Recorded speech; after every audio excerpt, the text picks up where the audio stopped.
Hello my lovelies! So today I thought I'd try and do a very quick video of the foundations that I have in my kit and what I use them for. So I'm going to go through this super quickly because there's quite a few to get through. So my favourites are these ones at the moment. They have been my favourites for quite a while actually. So this is NARS Sheer Glow Foundation, and I really like just the dewiness along with the coverage that it gives. It's often quite hard to find something quite dewy but also gives good coverage. You usually get one or the other. So that's Sheer Glow Foundation from NARS, a big favourite of mine. Not recommended for people with oily skin. It can be too shiny for some people, but for me it's perfect. I've got sort of generally kind of normal skin. It's not massively dry, but it's not too shiny either. So I just really like the dewy complexion that these give. Next up is Bobbi Brown Moisture Rich. I've been using these for a number of years now. They're far too shiny for me. However, they are great on maturer skins. So I often use them on Mother of the Brides or for more mature clients. They can be mixed with other foundations just to lighten them up a bit. So they do have their place there. And obviously I'm constantly mixing foundations to suit different skin tones. So if you've got very oily skin, it's a no-no. In fact, if you're on the shiny side anyway, I definitely wouldn't go for these. But if you do have quite dry skin or you've got more mature skin, then these are definitely a good one to consider.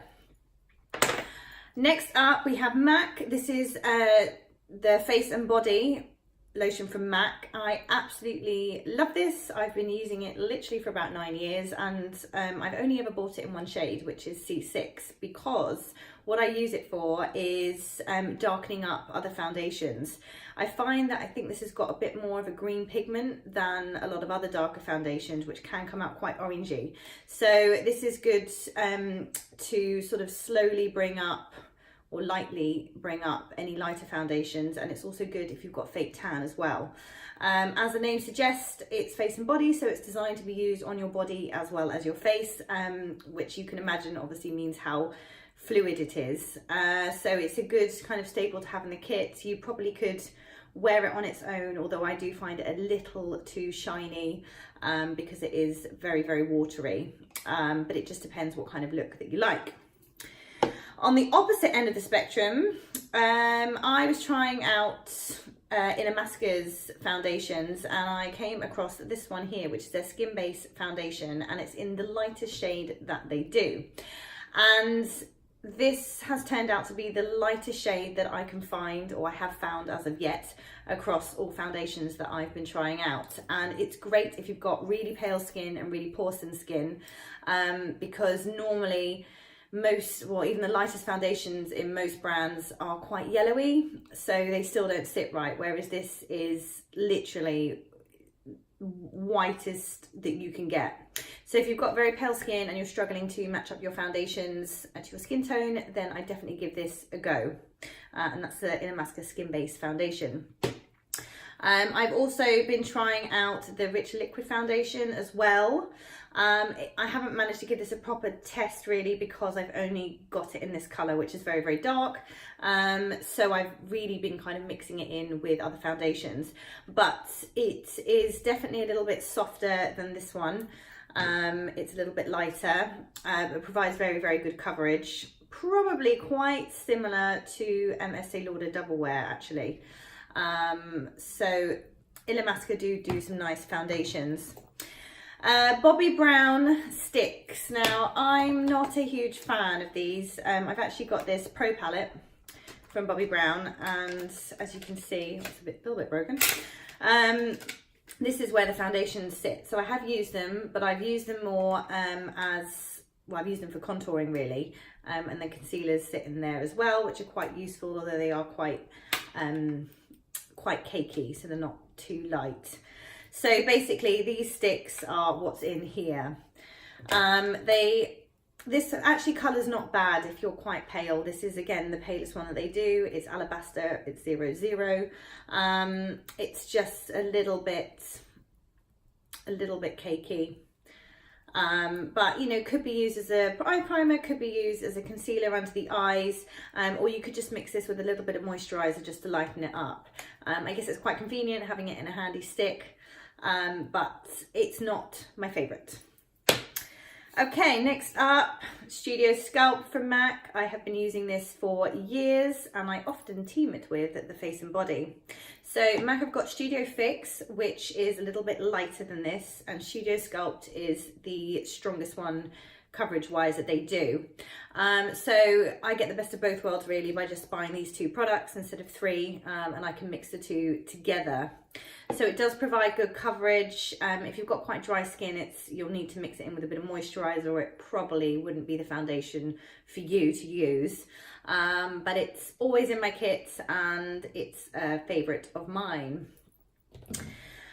At the moment, so on my face, I've currently got a mix of things. I was trying out MAC's Water Weight foundation, which I found far too watery on its own, so it made my skin sort of really, really shiny and not enough coverage for me. So what I have been doing is mixing it in with a heavier foundation. So I have been using the All Nighter by Urban Decay, and I've also just been using a splodge of the darker foundation as well to make it the right colour, because these are both quite pale colours.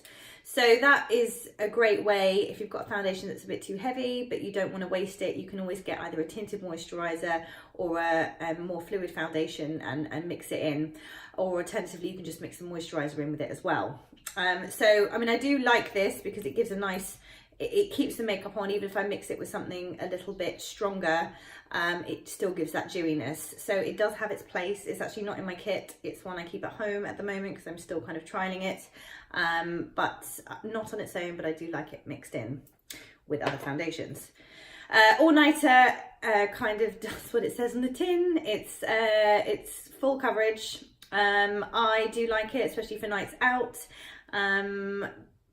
So as I said, in the day, I'll just mix it with something more fluid. I find all the Urban Decay's great for their coverages, I guess. Their pigments are really strong. I love their eyeshadows. Same goes for lipsticks and stuff as well.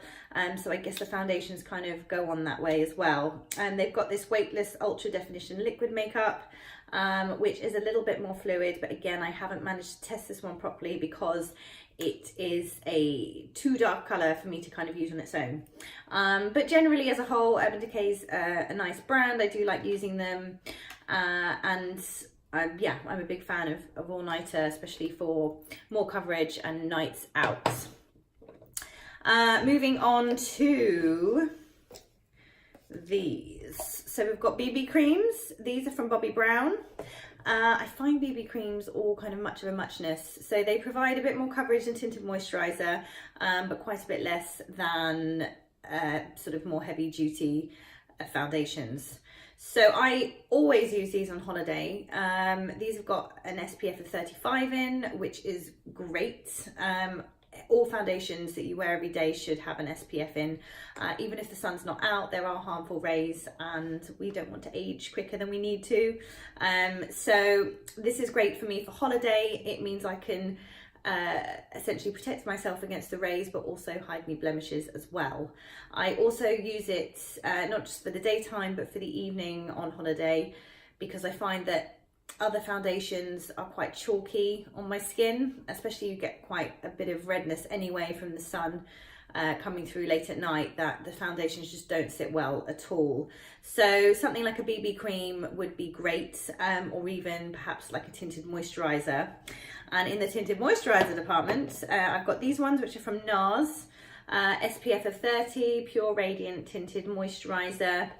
Not enough coverage for me during the daytime, but I do mix them in with heavier foundations. So sometimes I'll mix it in with the All Nighter one and I'll use it in the day, and I can just depends how much coverage I want as to how much percentage wise or quantities I use.